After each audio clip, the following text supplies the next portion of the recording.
నువ్వుల ముద్ద పులుసు తయారు చేయడానికి కావలసిన పదార్థాలు: నువ్వుల పప్పు, చింతపండు, జీలకర్ర, పచ్చిమిరపకాయలు, ఎండుమిరపకాయలు, టమాటాలు, పసుపు, వెల్లుల్లిపాయలు, ధనియాలు, అల్లం ముక్కలు, నూనె, ఉప్పు, కరివేపాకు, కొత్తిమీర, పోపు దినుసులు.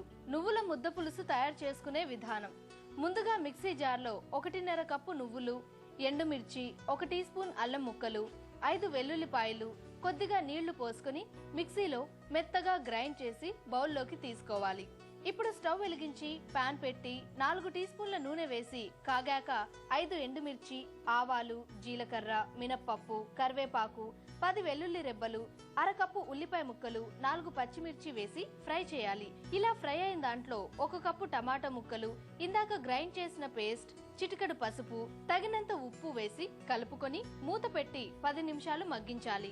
ఇలా మగ్గిన దాంట్లో 2 కప్పుల పల్చటి చింతపండు రసం పోసుకొని మళ్లీ మూత పెట్టి మరో 5 నిమిషాలు ఉడికించాలి. ఇలా రెడీ అయిన పులుసుని ఒక బౌల్లోకి తీసుకొని కొత్తిమీర జల్లాలి.